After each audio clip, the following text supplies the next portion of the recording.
أعوذ بالله من الشيطان اللعين الرجيم بسم الله الرحمن الرحيم أفوض أمري إلى الله إن الله بصير بالعباد ولا حول ولا قوة إلا بالله العلي العظيم حسبنا الله ونعم الوكيل ونعم المولى ونعم النصير والصلاة والسلام والتحية والإكرام على الرسول المسدد المصطفى الأمجد المحمود الأحمد الذي سمي في السماء بأحمد وفي الأرض بأبي القاسم محمد اللهم صل على محمد وعلى أهل بيته الطيبين الطاهرين المعصومين المظلومين المنتجبين الذين أذهب الله عنهم الرجس وطهرهم تطهيرا اللهم صل وقل رب اشرح لي صدري ويسر لي أمري واحلل عقدة من لساني يفقه قولي أما بعد قال الله تبارك وتعالى في كتاب الكريم بسم الله الرحمن الرحيم إن الدين عند الله الإسلام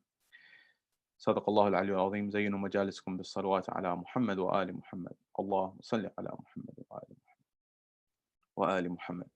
My respected elders, brothers and sisters in Iman, salamun alaikum jamiyan wa rahmatullahi wa barakatuh. A question: how do you ascertain what you believe? How do you figure out what it is that you actually believe? Keep that question in the back of your mind, inshallah, we'll return to it.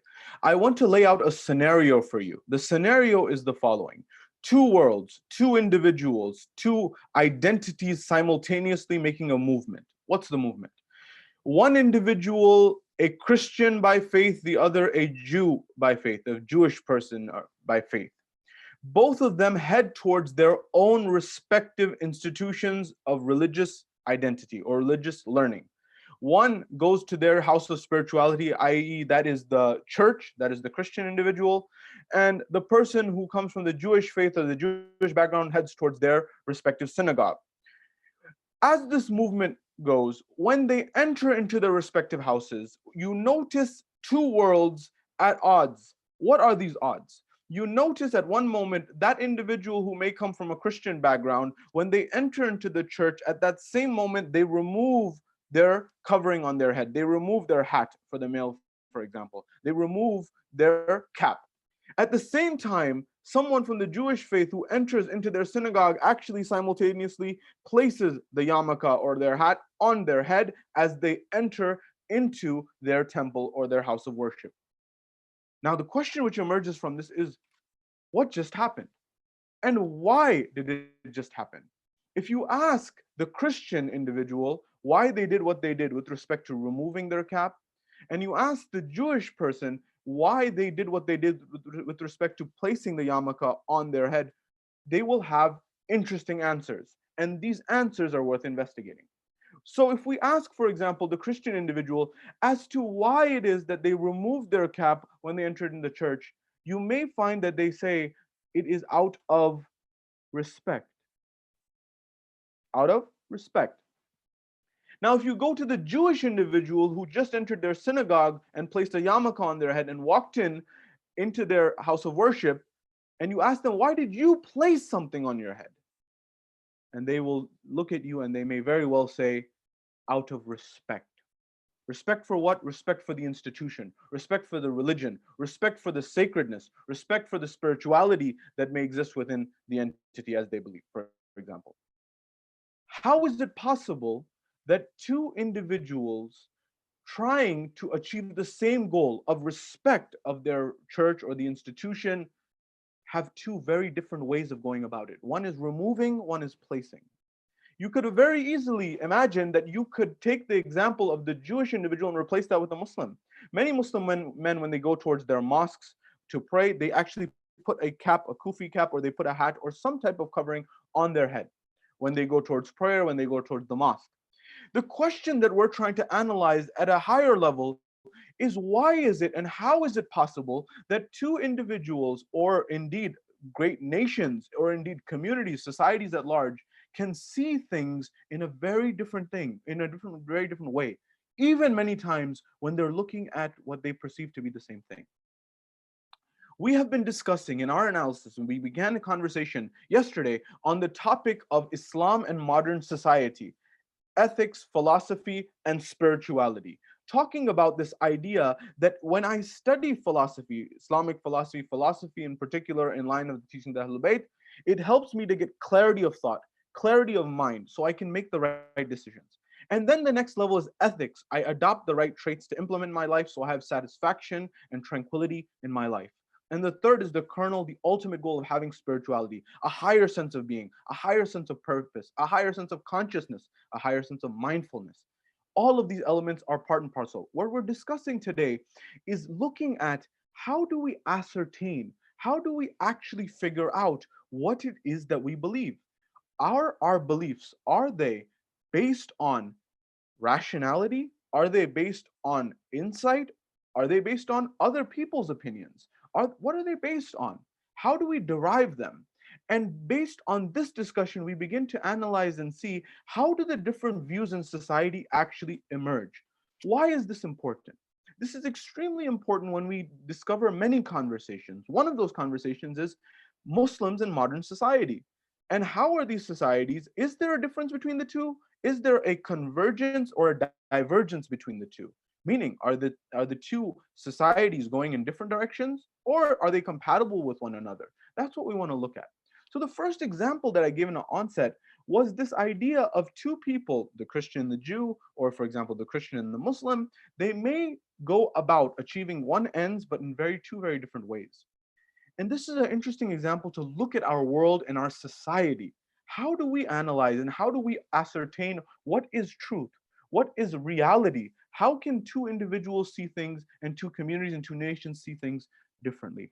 What may emerge from this conversation is an understanding about and with respect to how our mind actually makes decisions. Allow me to give an example. In psychology, there is a phenomenon known as cognitive bias.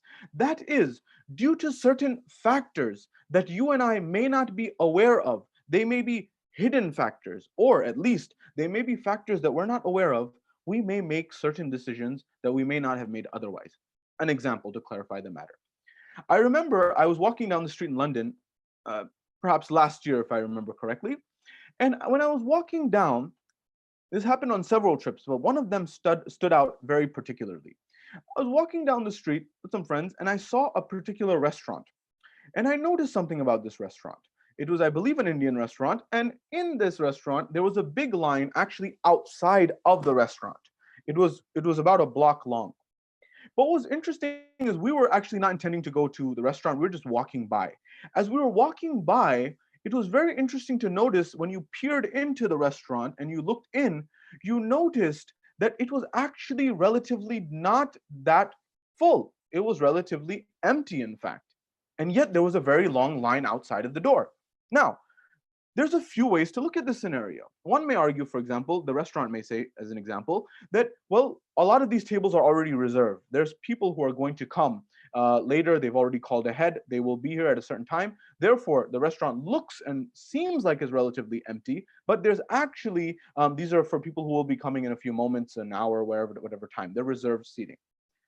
That may be one perspective. Another perspective is that this actually may be something called artificial scarcity, meaning people have understood, psychologists and also practitioners have understood that things that are scarce in nature, that is, things that are not readily accessible very easily, are more desirable in society. What's an example of this? An example of this is clearly gold, for example. The value of gold in an economic sense is derived from its scarcity, or at least its perceived scarcity. That is, that how rare it is in society. There's only a certain amount, and there's not a more amount available. That is what essentially makes gold a scarce asset and gives it a value. If it's rare, it's perceived as limited, and therefore there's only a certain amount. If there's only a certain amount, therefore what amount there is, if someone possesses, must have more value. So sometimes there's real scarcity and there's perceived scarcity. Going back to the restaurant example, it may be the case that there are reserved seats, or it may be the case that the restaurant wants to have a line outside so that people who pass by draw their attention to the queue, to the line, and say, hold on a minute, this is a big line, and it must be a reason why people are actually standing in line. And we perceive that because people are standing in line waiting, this must be something that is necessarily good. I gave the restaurant example, but this example happens every single day in various facets of our life. including at the shopping mall, at buying consumer goods. We think for a moment that if something is scarce, it must be good. If something is expensive, it must be good. Whereas data and behavioral science, psychology, economics show that that is not necessarily always the case. Many firms, many companies, especially luxury product companies, they actually create artificial scarcity by saying a very limited supply. There's only 50, there's only 10, there's only XYZ, very small amount of these made. Now, someone who's in this business or this space may be saying that I may be exposing all of the tricks. What my goal here is not that. My goal here is to help understand what are the various perspectives of reality. And understanding that perspective of reality, that same company that creates a shoe that is very rare, for example, could very easily produce many more of those same shoe. But if they did produce many more of that same shoe, the scarcity would go down. And if the scarcity goes down, then the perceived value goes down. Why do I say this? In understanding how we make decisions about our world, one thing that we must understand is the concept of epistemology, which is a fancy term for a simple concept. And that simple concept is, how do we get our knowledge? How do we ascertain what is truth? How do we actually assess what is reality? How this works in the Islamic framework, for example. How is it that we know what we believe to be true?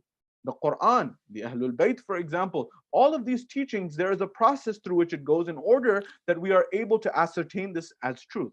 The same is true with respect to how we analyze the world. I should be 100% transparent here. The way I analyze the world is based on my background as well. For example, I come from a world where I've done my undergrad in economics, mathematics, computer science. This informs how I see the world. My world today revolves around, for example, being someone who is working on their PhD in their dissertation, who works in nonprofit, for example, who has a particular worldview. And I am someone who adheres to, for example, the Shia Muslim faith. You can imagine how somebody who doesn't have my worldview, who doesn't have my traits or attributes, for example, someone who, for example, may be an atheist by their faith or lack of faith, someone who is, for example, not college educated, for example, and someone who, for example, has certain values on the political sphere that may not be my values, certain people who believe, for example, science is at odds with modern world. I believe that Islam and science, or religion and science, are compatible in the case of Islam and modern sciences. Someone else may see very differently. You can imagine that the different layers of identity that we have actually lead us to have a different worldview. What's another example of this? A very famous quote came from Silicon Valley from an individual who was analyzing Silicon Valley. And Silicon Valley being a term for progress in the form of technology companies, such as Google, such as other companies. You'll notice, bear with me, because this will tie in exactly very closely to our Islamic perspective and how we look at religion and faith, and our faith in particular. Bear with me on this very important point. When looking at society, many people may look at companies such as Google, Amazon, and other similar companies and say this is phenomenal from one perspective. We've had amazing technological advancement and productivity. We're able to analyze and sort the world's data, for example, and we have access to information that we didn't have before. Well, another commentator, when looking at our world from one vantage point or another vantage point, began to look and say, the greatest tragedy of our world is, in fact, the reality that our greatest minds, our smartest people, our biggest intellectuals, the people of Harvard and MIT and Oxford and Cambridge, are working on increasing pay-per-clicks. What does this mean? Pay-per-clicks is the model that certain companies, such as the big companies of the world, such as Google, for example, and similar companies, employed in order to make their income. Now, many times when you and I think that a company has free services, you need to be skeptical of that. Why? Because many times you are the service. Your data may be that service that the company provides to others. And so what was happening was, in order to make marketing companies and businesses actually efficiently use their funds for marketing, the pay-per-click model emerged, where people were able to actually target the exact people that they were trying to reach in terms of their funding. Bear with me here as well. There's an old saying in marketing that 50% of your funds spent on marketing is working and 50% is not. 50% is working and 50% is not. The challenge is you don't know which percent is which side is working, which side isn't. When data emerged, that is our data about what our interests are based on what we search on Google and what we search on Facebook and Instagram and all these different platforms, we get a profile. And people who understand, companies understand this profile, and they're able to target individuals. This individual was saying, our greatest minds are working on increasing revenue and making money. This was their viewpoint.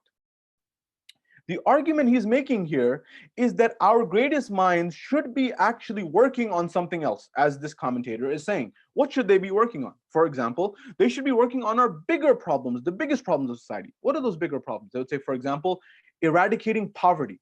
Why aren't these greatest minds going towards eradicating poverty? Why aren't these greatest minds, for example, going towards finding a direct cure to cancer, for example, through computational biology and other subjects? Why aren't they working in the most pressing needs of society? Why are they working, for example, in trying to increase business revenues? And if you go further down those layers, you begin to realize that it may be, for example, that those are the companies that pay the best. If you read a book, for example, by Sapiens by Yuval Noah Harari, he's commented on this idea that, for example, people talk about how money is actually the driver and the catalyst and has been for religion. He says from the historical lens, that the rulers, they paid the religious class and they were able to, for example, get what they wanted. So the funding accelerated the religious process or kept the religious clergy under a certain umbrella. He says, interestingly, many people don't talk about how science has actually been influenced by funding. Wherever the funding has gone in science, that is actually where the science has thrived, and that's actually where people have gone. So he gives the example, and there's examples that can be cited here. For example, it was in all of the major press in the United States that roughly 50 years ago, the sugar lobby, which is a very organized lobby in the United States, actually paid the New England Journal of Medicine or Harvard researchers to actually divert attention away from the negative impacts of sugar on the heart and focus more on, for example, fat. Now, sugar actually has a negative impact on the heart, but for 50 years, this wasn't researched as a preliminary factor because of the interest of a particular lobby. This is in major public news. This is not something that is a secret.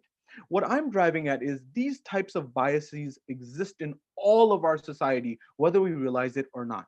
In the restaurant example, you may not realize it, I may not realize it, but we think that because of that long line, that this is an excellent restaurant by default. It may be, or it may not be. We may not be thinking that this is artificial scarcity that's been created. Same with the products. Why am I saying this? We have to look at how do we ascertain what is truth in our reality in our world. One question that many academics get with respect to Islam in universities is, and I'm citing research from Notre Dame University here, that when an introductory course on the Quran and Islam is taken by a secular or non-Muslim individual in a university in the United States, one of the main questions that emerges from that class is, number one, how is it that the Quran, which is the main scripture and text of all Muslims, at the same time looks at a God that is merciful and compassionate, and at the same time has verses that relate to punishment, adab, that relate to, for example, destruction of different civilizations? How is it possible that one God at the same time is merciful and at the same time is destructive? How do you reconcile this? And the researchers and the professors and academics who actually answer this question, they look at certain themes.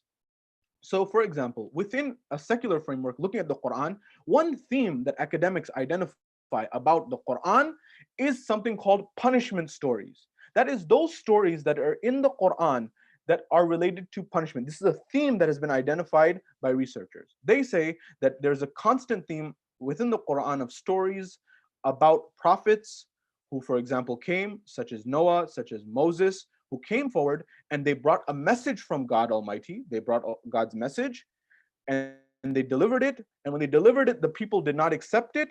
And when the people did not accept it, as a result, there was a destruction or there was some punishment that was placed on them. Now, notice the terminology and the phraseology that emerged here. They're calling it, or somebody may call it, a punishment story or punishment statement. I may argue that this is not a punishment story. Rather, this is an admonition story, or rather, this is a guidance story. The person who's calling it a punishment story may be looking at the what or the how or what's going on there. The person who's looking at the admonition and guiding is looking at the why. Why is this punishment happening? Well, the reason the punishment is happening is because guidance was sent and admonition was given and was not adhered to. Whereas the person who may be saying this is a punishment story is saying, well, what happened? Well, what happened was punishment was leveraged. But what happened before it that led to that point? So they give various examples. If you look at Nuh alayhi salam in the Quran, that Nuh came with a message and a guidance, and the people did not listen, they did not follow. So God sent his guidance and delivered it through his messenger, through Noah alayhi salam, Nuh alayhi salam. And in that process, he advised the people did not listen, and then there was a massive flood that ensued. One example. The other example, for example, of Musa alayhi salam and delivering the guidance and certain people following it, certain people not following, his people rejecting at times and accepting, certain people being delivered, and Pharaoh and that whole argument that there was a message. The theme is there was a message that was delivered, people did not follow it, there was a adab. Qawm Lut, for example, or Lot, this idea of fire and brimstone. These stories, for example, the Lot story, which is also found in the Bible, as well as in the Quran, the way that it's looked at based on academics in universities, based on practitioners or people in the Hawz al-Ilmiya, for example, and people, for example, that are lay people from day to day, may be very different. So the question here is, how do you and I get our knowledge? And this is where epistemology comes into play. That is the study of knowledge. How do we get our knowledge, and how is knowledge actually ascertained? There are a few ways. For example, claim testers are one class and one category of how we get knowledge and truth. That is in the philosophical framework. Remember, we're studying philosophy or the elements of philosophy as prerequisites to make proper decisions, to understand our world and have clarity about our world. So the first one that one may look at and one may find is intuition. Intuition can be seen as a first filter, a first layer of how do we ascertain whether something is true or not? How do we ascertain or decide if something is knowledge or not? And when you look at intuition, intuition is also informed by the biases that you and I have had throughout our lives. What does that mean? That I have a certain experience that I've lived throughout my life. For example, if you look at the famous quotation of Einstein, where he said, common sense. Common sense is simply, according to Einstein, the collection of biases that we as human beings have absorbed up until the age of 18. Meaning we lived somewhere, we had a certain family background, we had a certain educational background, and these are things that created our view of the world. They may be good, they may be bad, they may be fair, they may be not fair. Intuition is a first filter or first layer. What does my gut feeling say about something? It should be noted that intuition is not enough by itself. That means that I must look at other layers of the equation. Intuition is a starting point. It's not the end all. It's not comprehensive. Number one. The second level of this discussion about what are the claim testers that make knowledge knowledge is looking at authority. Authority refers to experts. What have experts in this field said about this subject? For example, dealing with the coronavirus, dealing with this environment that we're existing in today, we have a world in which there's people who are saying that we should open up societies, open up towns, open up our cities, and no longer should we be concerned about, for example, these lockdowns, we've had enough, we need to make money, we need to take income. They may have a fair argument on one side. There may be other people who are, for example, the experts in this field, who are people who are epidemiologists, for example, people who are experts in diseases, people who are experts in the study of viruses. These people may come forward and say, well, the data shows, the science shows, and the research shows that, in fact, it's not the time to do that, as an example. And we would listen to these people because they have expertise and they've dedicated their lives to these matters and these subjects. The second level is authority, people who have dedicated their lives and understand this concept better than others. There's another layer, which is the third layer of logic. Logic is rational deduction about how I see the world and how I understand things to be the case, based on a proof methodology. And finally, there is actually evidence, the fourth level. Evidence is actually, for example, what you and I would call research papers, looking at the data, looking at the analysis, looking at the world. Now, giving all of these things, I'm going to make it all real with one example very quickly. And that example the same way there's epistemology in the secular sense, there is epistemology in the religious sense. That is things such as burhan, logic, rational reasoning, things of this nature. I say this very importantly because in the early days of Islam, there was a conversation and there was a discussion about the Mu'tazilites and the Ash'arites, the Mu'tazilis and the Ash'aris, the Mu'tazila and the Ash'ara. These were two groups, one group arguing for predestination and one group arguing for free will. The predestination argument was saying that everything in God's realm has been predetermined. That is, that I don't make any individual decisions on my own. Everything that I do, I pick up a cup of water, I walk, I talk, everything has been predetermined by God. It's bound to happen. The other level of the analysis were those people who are arguing that we have complete free will, meaning that I can make a decision whatever way I want to, and God does not mandate anything upon me. It's total, complete free will. Why is this conversation so important? You can realize the way you see the world, the way you see reality has an impact on how you live in reality. For example, there is a theory that the predestination argument that everything is predetermined was actually self-re-engineered, or it was actually systematically re-engineered in order to legitimize the role of people who are governing and ruling. How? If someone is in power and ruling over a state, ruling over a land, for example, think of, for example, Damascus or the Levant or Sham, for example, in the Islamic Empire. This person is in power. How do they legitimize their power? Because they may not have gotten it through the Prophet.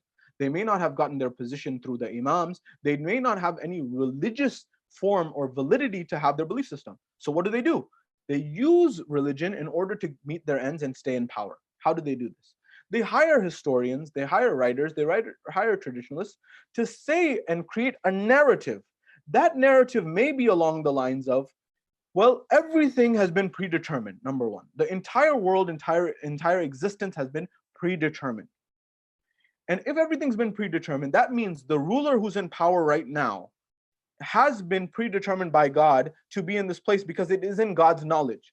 So everything is predestined. God has knowledge of everything. If God has knowledge of everything, God has knowledge that this ruler who's in power right now was actually going to be in power. Therefore, this person is ruling by divine order.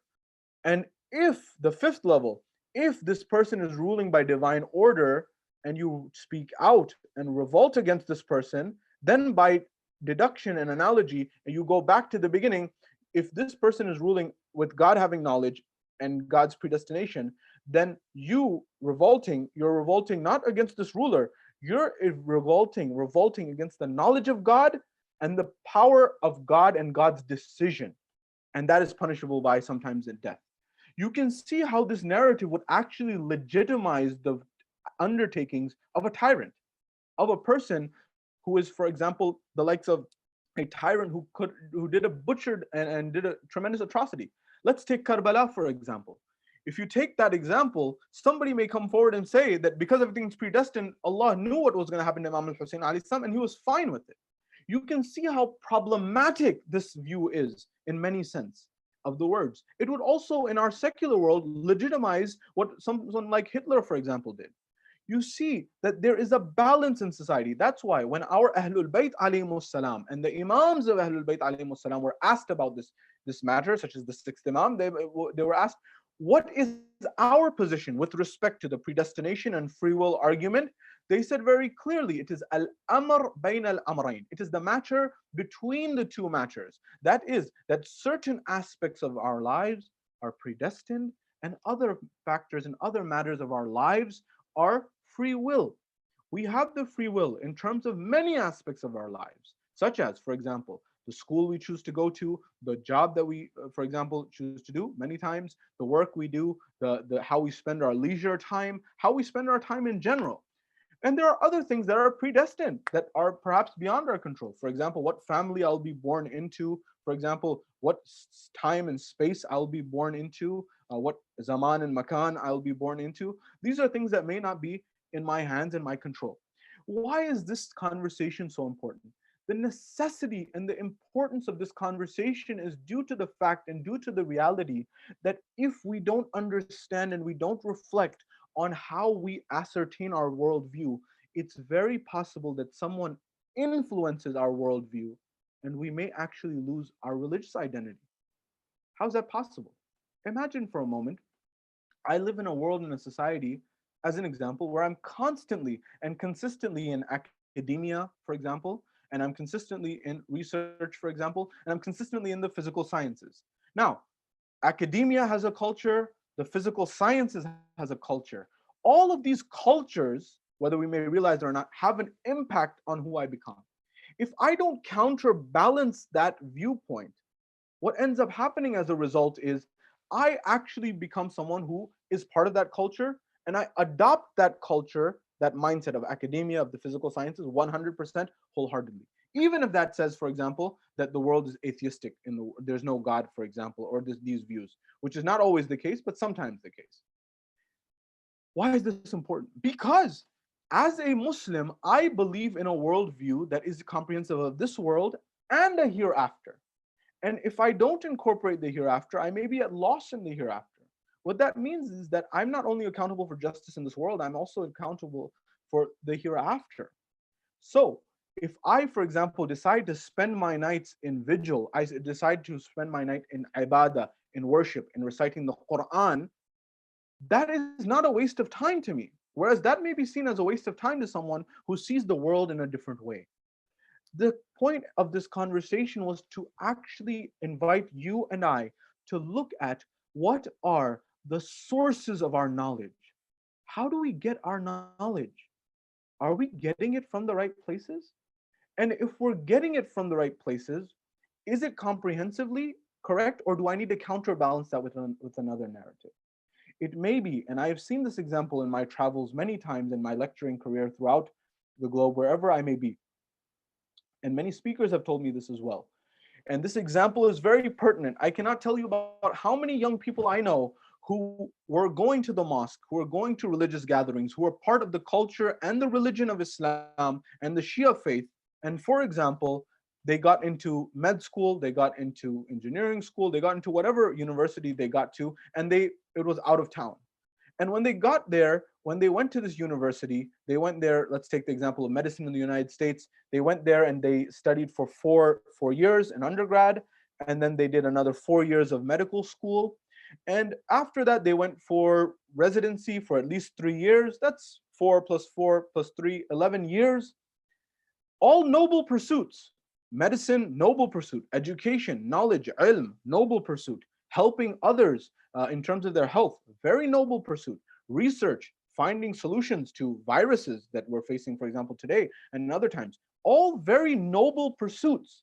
But what I'm highlighting is another dimension of the equation, which is I cannot tell you how many emails, how many calls, how many parents have reached out to me over the years and said, can you please have a chat with my son or my daughter about something? What is it?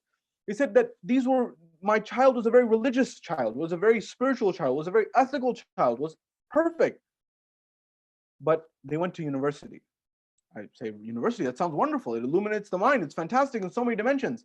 Well, they say, well, it's not exactly that. Well, they spent 4 years in undergrad, 4 years in med school, 3 years in, for example, undergrad, in a fellowship, for example, or residency.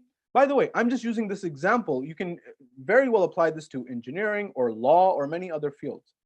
This is not to be a personal attack on anyone in those fields, by the way. I want it to be very clear. I mean, I could very well use the same application on myself as well. The point that I'm driving at is many people don't realize is they were in one environment before that, but they got separated from the mosque. And they were there for sometimes up to 10 or more years away from the mosque. And those parents think that the child is the same child, their child is the same child that was there the whole time during those 10 years, but they don't realize that they've changed. Dr. Dan Gilbert at Harvard University has done studies on this, and he's found that over a 10-year period, we as human beings, we change dramatically from how we were 10 years ago. If I am someone who's at one stage in my life where I'm 30, 10 years ago, I was a very different person. 10 years before that, I was an even more different person. 10 years from now, in the future, if I'm here, I may be very different. But what he said was interesting is we actually heavily underestimate how much we think we change. We actually think we're pretty much the same. And there is some truth that we do say stay the same, but we also change drastically. What's happening is many of our youth are going off to university, and in that process, when their parents come and tell them, they say, "My son, my daughter, my child, I want you to come to the mosque. You know, now you've gotten your education, everything's wonderful, you've done great, you've been very successful. Come to the mosque sometime. I know you're really busy. Come to the Huseiniya. Come to the religious gathering. Come for Shahr Ramadan." They begin to say, "I don't have time for that. That's not a priority for me. I have a lot of other goings on." Why do you want to talk about those fairy tales? This is the type of narrative that emerges. Not always, but many a times. Why?